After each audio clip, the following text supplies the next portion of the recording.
বিশাল একটা বিজয় হয়েছে আমাদের। এই বিজয়ে আওয়ামী লীগের কফিনে শেষ পেরেক লাগানো হয়েছে। এইটা সাহেব একটা পেরেক লেগে দেন কফিনে, একই সাথে মোদিরে পাইরে ফেলার ব্যবস্থা করা হয়েছে। 2024-এর 5ই আগস্ট থেকে আজ পর্যন্ত আমরা গুমের পেছনে জড়িতদের বিচারের দাবিতে এক ভয়ঙ্কর শক্তির বিরুদ্ধে লড়াই করছি। সেই লড়াইয়ে বিজয় আসছে, প্রাথমিক বিজয়। প্রথম ধাপে আমরা ওয়াকারকে পরাজিত করতে পারছি। আন্তর্জাতিক অপরাধ ট্রাইব্যুনাল এক ঐতিহাসিক পাহাড় সম কঠিন কাজ করছে। জয়েন্ট ইন্টারোগেশন সেল এবং TFI task force for interrogation, এই সেলে গুম এবং নির্যাতনের 2 মামলায় মোট 30 জনকে আসামি করা হয়েছে এবং এর মধ্যে আছে ডিজিএফআই এর সাবেক অনেকগুলা পরিচালক এবং আর্মির, সেনাবাহিনীর উর্দি পড়া দুর্বৃত্তরা। তবে এই ঘটনা থেকে বাংলাদেশের মিডিয়া কারা নিয়ন্ত্রণ করে সেটা ধারণা পাওয়া গেছে। আমার দেশ এবং কয়েকটা সামান্য গণমাধ্যম ছাড়া কেউই সাবেক ডিজিএফআই এর কর্মকর্তাদের বিরুদ্ধে গ্রেপ্তারি পরোয়ানার খবরটাতে ডিজিএফআই শব্দটা পর্যন্ত ব্যবহার করেনি। সবার শিরোনামে ছিল শুধু হাসিনা আর সাবেক সেনা কর্মকর্তাদের নাম। দেখেছেন, ডিজিএফআই এর নাম শুনলে কাপড় নষ্ট করে ফেলে।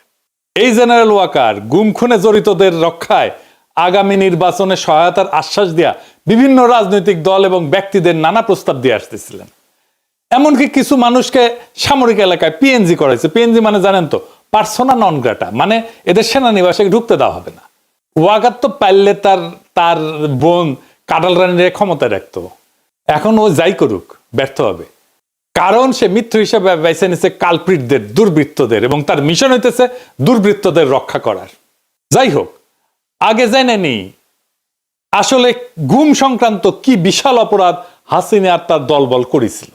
এটা নিয়ে একটা ডকুমেন্টারি হয়েছে 1 ঘন্টার বেশি সময়ের, আপনারা পারলে দেখে নেন। আমি ওইখান থেকেই দেখাবো কিছু বিষয় আপনাদের উপযোগী কইরা।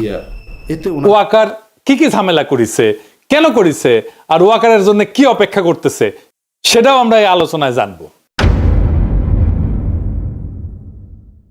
আপনারা আয়নাঘরের কথা শুনেছেন না? মানে দেশে তো জেলখানা আছে, তাহলে আয়নাঘর কেন লাগে? আর আয়নাঘরে কারা ছিল? আয়নাঘরে ছিল গুমের শিকার হতভাগ্যরা। হাসিনার আমলে কয়েক হাজার গুম হয়েছে। গুম কমিশনে অভিযোগ জমা পড়েছে 1676টা। গুম কমিশনই বলে যে এটা একটা সামান্য অংশ। গুমের শিকার একটা বড় অংশই ঝামেলা এড়ানোর জন্য অভিযোগই করতে চায় না। শোনান এডিটর সাহেব কি বলে গুমের শিকার ব্যক্তিরা। ওই ওপেন দিয়ে ওইভাবে সাক্ষাৎকার দিব না, কারণ ওটা এভিডেন্স থেকে যাবে। আমার আজ হোক কাল হোক আমার তো আসলে পরেরটাও চিন্তা করা লাগবে, ফ্যামিলি আছে। এমনি তো অত্যাচারের শিকার হয়েছি, গুম ছিলাম, মিথ্যা মামলা নিয়ে জেলে ছিলাম, এখনো স্টিল নাও হাজিরা দিচ্ছি। ওই মানে 16 সালে গুম হওয়ার কনসিকুয়েন্স এখনো বিয়ার করতেছি। আমার ফ্যামিলি স্টিল নাও সাফারার, আমার ক্যারিয়ার ধ্বংস, সবকিছু হয়ে গেছে। শুনলেন তো? তো জেলে নিতে হইলে তো একটা প্রসিডিওর লাগবে, আদালতে নিতে হবে, আপনি জামিনের আবেদন করতে পারবেন, উকিল নিয়োগ করতে পারবেন। সবার উপরে আপনার বিরুদ্ধে তো অভিযোগ লাগবে একটা, যে আপনি একটা অপরাধ করছেন, তাই না? প্রমাণ লাগবে। যার বিরুদ্ধে অভিযোগই নাই তারে কি করবে? যেমন ধরেন ব্যারিস্টার আরমান, সে তো কোনো অপরাধ করেনি। ব্রিগেডিয়ার আজমি, সে তো কোনো অপরাধ করেনি। হুম্মাম কাদের চৌধুরী, সে তো কোনো অপরাধ করেনি। তাদের তো জেলে দেওয়া যাবে না, গ্রেপ্তার করা যাবে না। তাদের রাখতে হবে এমন একটা কয়েদখানায় যেখানে দেশের আইন আদালত কিছুই কাজ করবে না, সব গায়েব করে দিবে। যারা হাসিনার শাসনের জন্য চ্যালেঞ্জ, তাদের জন্য আয়নাঘর। এবং এই আয়নাঘর করছে বাংলাদেশ রাষ্ট্রের বাহিনীগুলা। সেখানে পশুর মতো রাখতো মানুষদেরকে। আর আয়নাঘর একটা না, সারা দেশে ছিল 800 আয়নাঘর। দেখেন, প্রত্যন্ত অঞ্চলেও এরকম অনেক আয়নাঘর ছিল। আমরা জেনেছি এটার সংখ্যা কয়েকশো, মেবি 700 থেকে 800। সবচেয়ে বড় আয়নাঘর যেটা, সেটা ছিল ঢাকা ক্যান্টনমেন্টের ভিতরে। এখানে কাউকে বছরের পর বছর আটকে রাখা হইতো। কাউকে কিছুদিন আটকে রাখার পরে মনে করা হইতো তারে আর বাঁচায় রাখা যাবে না, তাহলে হয় মাইলে ফেলা হতো, ক্রস ফায়ার সাজায়, অথবা মৃত্যুটাকে দুর্ঘটনা সাজায় দেখানো হইতো। শোনেন, নতুন যারা অফিসার সংযুক্ত হতেন র্যাবে বা র্যাব ইন্টেলে, তাদেরকে বলা হতো 2-1 মোরগ নামাও বা প্যাকেট নামাও, গুলি করো।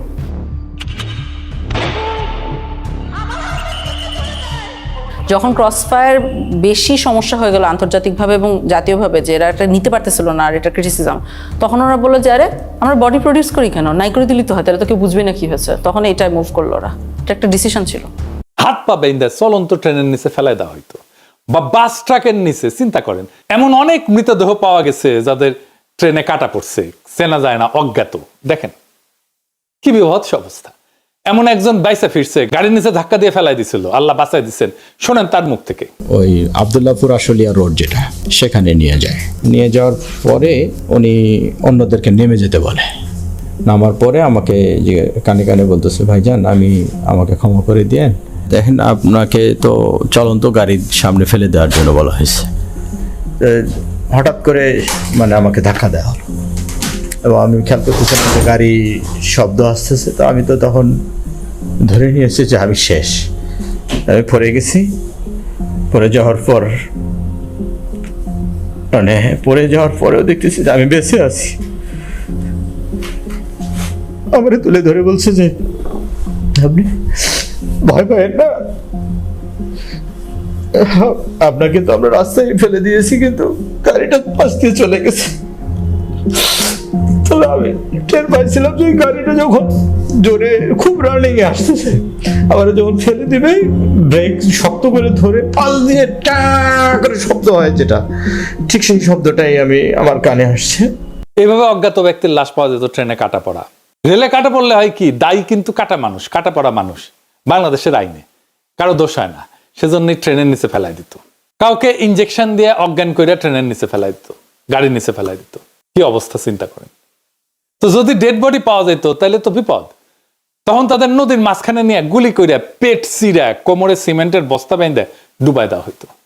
জিয়াউল হাসান নিজের হাতে এরকম মানুষকে মারছে। শুনেন স্বীকারোক্তি। যখন যাওয়া শুরু হলো, আমরা ইয়েতে যাওয়ার পরে উনি ডেস্টিনেশনটা আগে থেকে বলেন না কোথায় যাবে, তো বলতে সাউথের দিকে যাবো। তো যাওয়ার পরে তারপরে বললো যে স্লো ডাউন। যখন স্লো ডাউন বললে তখনই বুঝি যে এখন প্রক্রিয়া শুরু হবে। যখন কলের ভিতর দিকে তাকে তুলে নিয়ে আসে, সিমেন্টের বস্তা কিন্তু বাইরে থাকে স্যার। কলের মুখটা খুলে একজন করে তুলতেছে স্যার, সিমেন্টের বস্তা দিয়ে সে বেঁধে ফেলতেছে, পাথে হচ্ছে হাঁটু বড় হয়েছে, হাঁটু বড় বড় হয়েছে। বেঁধে পায়ের কাছে সিমেন্টের বস্তাটা থাকে, একদম কর্নারে রাখছে। সেকেন্ড মেন স্যার পিলোটা দিয়েছে, পিলোটা দিয়ে দেখছে সব। তাদের পছন্দের জায়গাটা হলো মাথা স্যার, মানে মাথার এখানে বা এই পাশে বালিশ থেকে তারপরে একদম 6 রাউন্ড ফায়ার করে। 2 রাউন্ডটা ফায়ারের পর্যন্ত কখনো তার মনে হয়েছে কারো হাত কেঁপে গেছে, তখন উনি বলতে পারছেন। ঢাকায় সুন্দরবনের দস্যুদের কাছ থেকে উদ্ধার করে একটা ট্রলার ব্যবহার করা হইতো এই কাজে। এইটা সাহেব দেখান সেই স্বীকারোক্তি। দস্যুদের কাছ থেকে উদ্ধার করার ট্রলার, যেটা জেনারেল জিয়াউল হাসানের টিম এটা এনেছিল, এবং পরবর্তীতে আমরা জেনেছি যে জিয়াউল হাসানের প্রত্যক্ষ তত্ত্বাবধানে অনেক মানুষকে ওখানে নিয়ে যাওয়া হতো রাতের গভীর রাত্রে। এই জায়গাটা এবং বন্দিরা থাকতো বুঝছেন, এখানে এই ডেকের উপরে কোনো সময় তো ডেকের ভিতরে থাকে, অ্যান্ড দেন অফিসাররা কারণ ডেকের ভিতরে না থাকলে দেখা গেলো মাঝে দেখে ফেলি, এরকম হয়। ওরা সবই এখানে বা কেউ এখানে থাকতো, অ্যান্ড দেন এখানে এনে শুট করে এখান থেকে ফেলে দিবে। ওখান থেকে ফেলি পেট ফাটতে সিটি ওখানে কুইক অ্যাকশন। হচ্ছে গিয়ে এখানে যাওয়ার পরে এই যে মানুষটাকে শোয়ালেন, যাওয়ার পরে বাঁধার পরে তারপরে আপনার গুলি করে ফেলা দেওয়া হয়। এদিকে বাঁধার রশিটা রেডি থাকে, ওইদিকে সিমেন্টের বস্তার সাথে রশি বাঁধা রেডি, যেমন রশি বাঁধার থেকে সিমেন্টের বস্তা খুলে না যায়। তারপরে বাকি রশিটা এখন এটা কোমরের সাথে দিয়ে বাঁধা সবচেয়ে সহজ, that of any other places of the whole body. এখানে গুলি করে লোয়ার পোর্শন ধরে ফেলে দিল। কে ফেললো? জিয়া তো গুলি করলো, এখন জিয়েই ফেললো না সাথে আরো যে লোক ছিল তার কে ফেললো এটা আমার খেয়াল নাই। এখান থেকে করে ফেলে দিল। আবার কাউরে ইন্ডিয়া পাচার করা দেওয়া হইতো, যেমন সুখরঞ্জন বালিকে দেওয়া হয়েছিল, সালাউদ্দিন সাহেবকে দেওয়া হয়েছিল রাষ্ট্রীয়ভাবে। এইখানেই ধরা খাবে মোদি আর তার বাহিনী। এইসবের মধ্যে মূল ভূমিকা পালন করছে সেনাবাহিনীর কর্মকর্তারা। ওইখানে নিয়ে 2টা লোক আইছিল হুমড়াই করে, বললো তোরে পার করে দেব, তারপরে তুই ওই জায়গায় কতদিন থাকবি, আবার আমরা তো আবার ব্যাগ নিয়ে আসবো। ওরা আবার ওই দেশ থেকে কারা যেন আসছে স্যার, আপনার ওদের ইন্ডিয়ানরা আসছে, ওরা 2জনকে দিল, আমরা 2জনকে দিলাম। মানে ওরা 2জন বন্দীকে দিল, আপনাদের বন্দী 2জনকে ওদেরকে দিয়ে দিল, যাদেরকে হ্যান্ড ওভার করলো ওদেরকে নিয়ে আবার কি করলেন? ওদেরকে নিয়ে স্যার রাস্তায় 2জনকে স্যার পোস্ট ফায়ার দিয়ে ফেলাই দিয়ে আসছে। দুর্বৃত্ত কর্মকর্তারা শুধু একটা প্রমোশন, কিছু টাকা পয়সা কিছু ক্ষমতা, এটার লোভে এইভাবে খুনি হয়ে উঠছিল তারা। তাদের সৈনিক বৃত্তিকে তারা জলাঞ্জলি দিছিল। তারা সৈনিক ছিল না, তারা এখনো সৈনিক না। সেনাবাহিনী এদেরকে পালতে পারে না। আজকে ওয়াকার বলে সেনাবাহিনীর মরাল নষ্ট হবে। ও তো সেনাই না, ওই তো সৈনিকই না। মরাল কিসের নষ্ট হবে? ওরা রাখলেই তো সেনাবাহিনীর মরাল নষ্ট হবে। ঢাকার আয়নাঘর ছিল ডিজিএফ এর আন্ডারে, ক্যান্টনমেন্টের মধ্যে। র্যাবের সেনা কর্মকর্তারা এই গুম আর খুনের কাজগুলো করছে। এদের বিরুদ্ধে গ্রেপ্তারি পরোয়ানা জারি করা হয়েছে, সকল প্রমাণ জোগাড় করে মামলা করা হয়েছে। এইটায় ওয়াকারের পুচ্ছে আগুন ধরে গেছে এখন। কেন?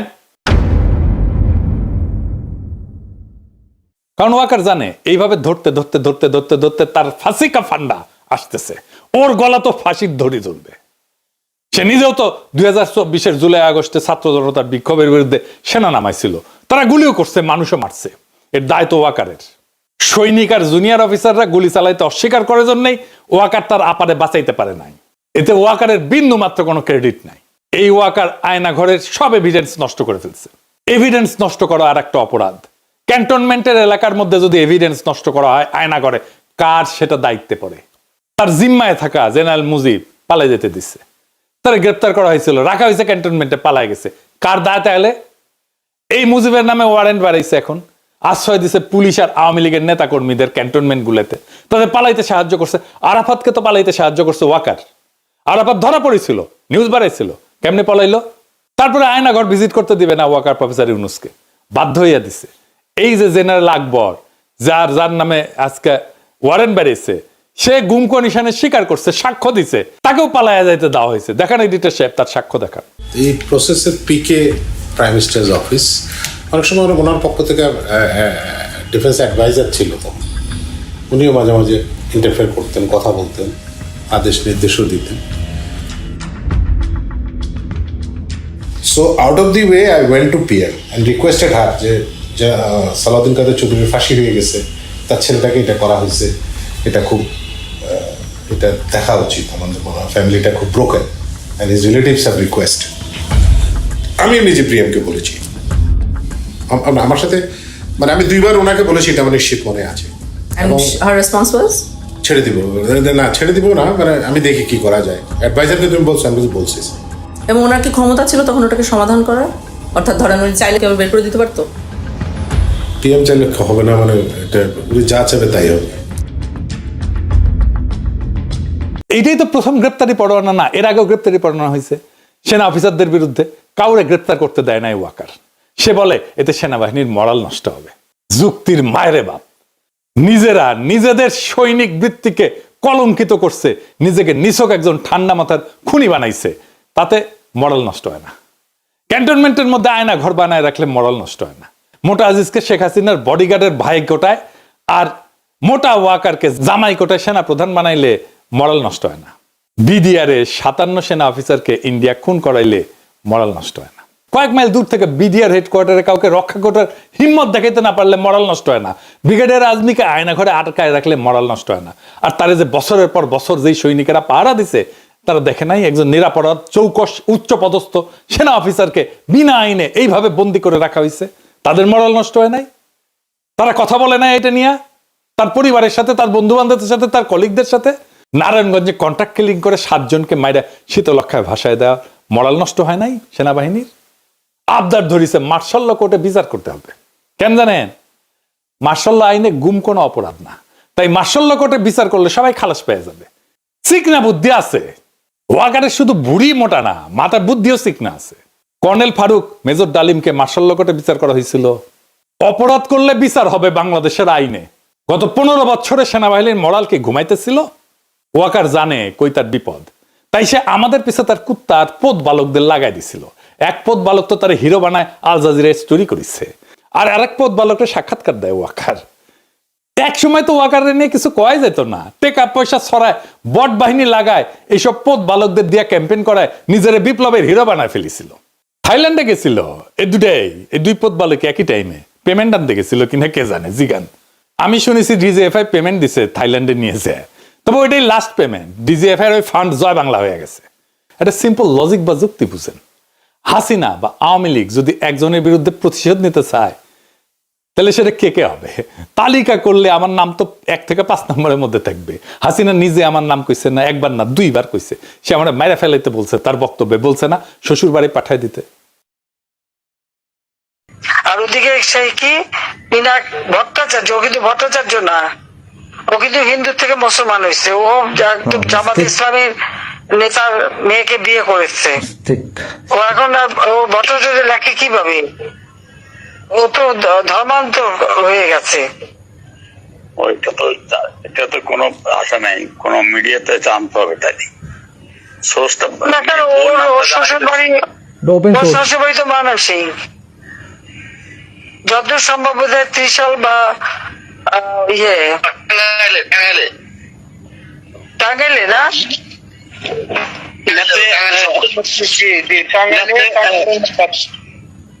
জামাতে ইসলামের নেতা না, জামাতে ইসলামের নেতা কিন্তু তার মেয়েকে তো এই বিধর্মীর সাথে বিয়ে দেবে না, নিশ্চয়ই তার মুসলমান বানাইছে।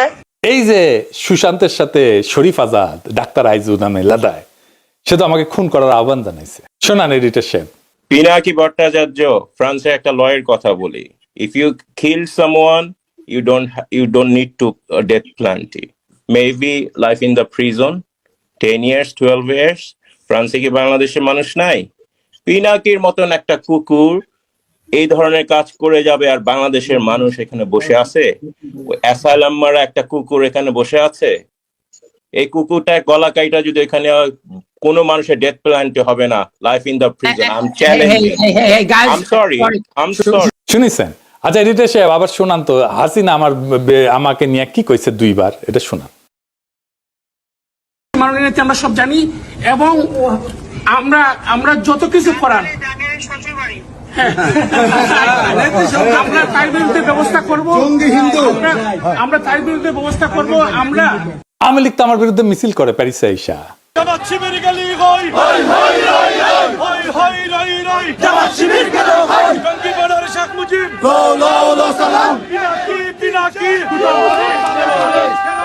ইন্ডিয়ানরা আমার পছন্দ করে, আমার বিরুদ্ধে তো ইন্ডিয়ানরা পর্যন্ত কন্টেন্ট বানায় গালাগালি করে আমার পোস্টে এসে। দেখেন তো, নাস্তিক যেগুলো আছে সব কয়টা তো আমার গেলায়, তাই না? বাম যেগুলো আছে সেগুলো তো আমার গেলায়, তাই না?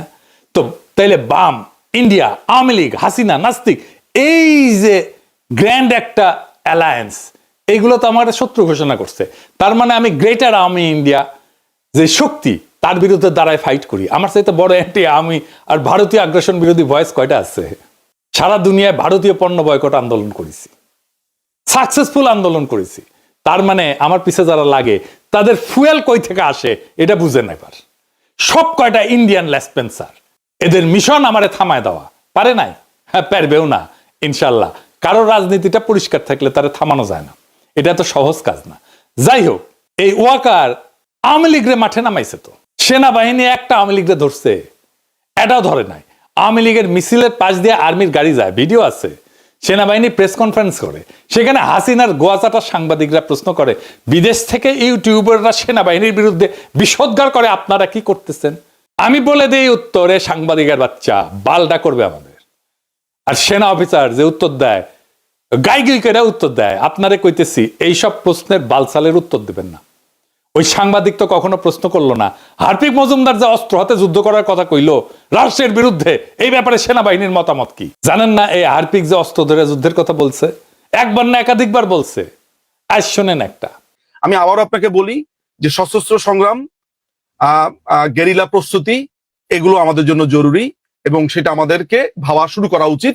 আমি মনে করি বাংলাদেশ আওয়ামী লীগের এসব পুতু রাজনীতি করার সুযোগ নাই। আমরা দেখব যদি ভালোই ভালোই কাজ হয় হবে, কিন্তু দেশ যদি এইভাবে পাকিস্তানের দিকে চলে যেতে থাকে, সশস্ত্র সংগ্রাম এবং আমাদেরকে এই গেরিলা সংগ্রাম বা আরেকটা মুক্তিযুদ্ধ ছাড়া আমাদের কোনো রাস্তা নাই। আমার কথা স্পষ্ট, কোনো রাগঢাক নাই এবং অস্ত্র হাতে যুদ্ধ ছাড়া আমি অন্তত পক্ষে কোনো উপায় দেখি না, এবং সেটা আমরা করব। কইছেন এটা নিয়ে সাংঘাতিক হাসিনার গোয়াচাটা সাংঘাতিক। ওয়াকারের এখন একটাই চিন্তা, যেন বিচারের মুখোমুখি হইতে না হয়। তো ফাইনালি ওয়াকার কি করছে সেটা দেখি। এই জেনারেল পর্যায়ে শীর্ষ দুর্বৃত্ত কর্মকর্তাদের বিরুদ্ধে মামলা করায় খুবই গোসা করিছে জেনারেলরা, পেটমোটা জেনারেলরা। সেনাবাহিনীর টপ অফিসাররা জরুরি সম্মেলন বসছে আজকে যখন রেকর্ড করেছি। ওয়াকার সহ 56 জন জেনারেল এই যে আইসিটি যে আদেশটা করছে, যে আদেশ জারি করছে, তীব্র প্রতিবাদ জানাইছে। পরিস্থিতি অন্যদিকে মোড় নিতে পারে। প্রাক্তন সেনা প্রধানদের আর্মি হেডকোয়ার্টারে ডাকা হবে জানা গেছে, এবং প্রাক্তন সেনা প্রধানরা কেউ যাবেন না ওইখানে। এবং এটা নিয়ে যদি কিছু করতে চায় ওয়াকার, তবে প্রফেসর ইউনূসকে আমি বলবো জরুরি ভিত্তিতে দেশবাসীকে অবহিত করার জন্য। ওয়াকার সেনাবাহিনী ইনস্টিটিউটটার এই খুনি জেনারেলদের রক্ষায় নামাবে, এই তার খায়েশ। সে মনে করে তাইলে আসলে সেও রক্ষা পাবে। আমি আজকে কয়ে দিলাম, সেনাবাহিনী এটা করতে গেলে ধ্বংস হয়ে যাবে। এই গুম যারা করছে তাদের সন্তানদের কান্না শোনেন নাই? এডিটর সাহেব শোনান।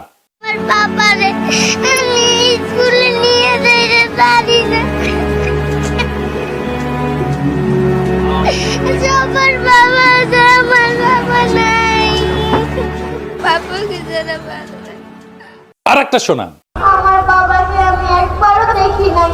আমার বাবাকে আমার খুবই দেখতে ইচ্ছা হয়, কিন্তু আমার বাবাকে আমি দেখতে পাই না। যখন আমি আমার স্কুল যাই তখন আমার বন্ধুরা তার বাবার সাথে যায়, আমি আমার বাবার সাথে ঈদ করতে পাই না। ঈদে সবাই তার বাবার সাথে মেলাতে যায়, আমি করতে পারি না। সবাই সবার বাবার সাথে মার্কেটে যায়, জামা কিনতে, তা আমি পারি না। কেন? সরকারের কাছে আমার একটাই দাবি, আমার বাবাকে ফিরিয়ে দেয়। আমি আমার বাবাকে দেখতে চাই। আমার বাবা ছাড়া আমার ভালো লাগে না, আমি আমার বাবাকে দেখতে চাই। আর একটা শোনান।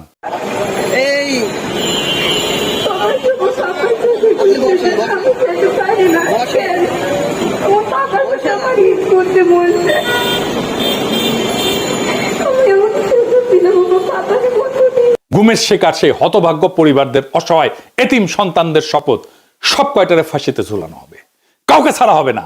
এই ভয়ানক আওয়ামী লীগ সংগঠনের সাথে যারা আছে তাদের একটাকেও ছাড়া হবে না। এই কান্নার কাফারা আমরা আদায় করে ছাড়বো একদিন না একদিন। ইনকিলাব জিন্দাবাদ।